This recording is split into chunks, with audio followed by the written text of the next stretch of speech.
ఈరోజు ఆసిఫాబాద్ కలెక్టరేట్ ముంగట రావడం జరిగింది.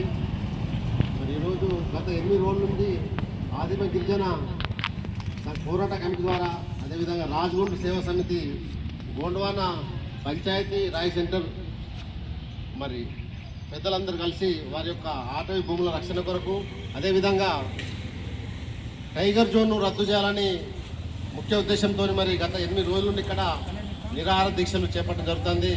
మరి ఇప్పటి వరకు కూడా ప్రభుత్వ అధికారులు కావచ్చు, వీళ్ళ ఓట్లతో సీట్లు ఎక్కిన ఏ రాజకీయ నాయకులు కూడా మరి ఇక్కడికి వచ్చి వీళ్ళకు సరైన మద్దతు ప్రకటించడం లేదు. మరి ప్రభుత్వాన్ని నిలదీసి వీరు ఏదైతే కోరికలు కోరుతుందో వాటిని నెరవేర్చడానికి కూడా ఎలాంటి సహాయ సహకారాలు అందించడం లేదు.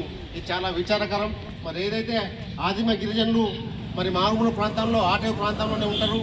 ఇప్పుడు రెవెన్యూ అధికారులు గట్ట స్వతంత్రం వచ్చినప్పటి నుండి వీళ్ళకు మరి అసైన్మెంట్ పట్టాలు ఇచ్చిండ్రు, రెవెన్యూ పట్టాలు ఇచ్చిండ్రు. ధరణి లోపల కూడా అవి నమోదైనాయి. మరి క్రాప్ లోన్స్ వస్తున్నాయి, కొంతమందికి వస్తున్నాయి, కొంతమందికి వస్తలేవు. అదేవిధంగా రైతు భరోసా కావచ్చు, వివిధ రకాల ప్రభుత్వం వచ్చే పథకాల యొక్క అమలు చేసే విషయంలో మరి పారిశ్రామికారులు వీళ్ళని చాలా విధాలుగా అత్తుకుంటుండ్రు. మరి వీళ్ళకి రోడ్లు వేసే విషయంలో కావచ్చు, ప్రభుత్వ భవనాలు కావచ్చు, అదేవిధంగా అంగన్వాడీ సెంటర్లు కావచ్చు, ఇవన్నీ కట్టాల్సిన అవసరం ఉన్నది.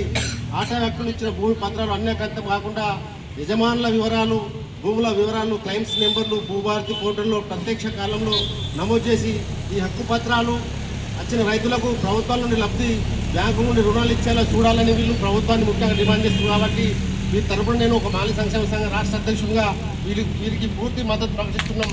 తప్పకుండా మాలి కులస్తులు కూడా మీకు తోడుగా ఉంటారు, మీకు అండదండలుగా ఉంటారు.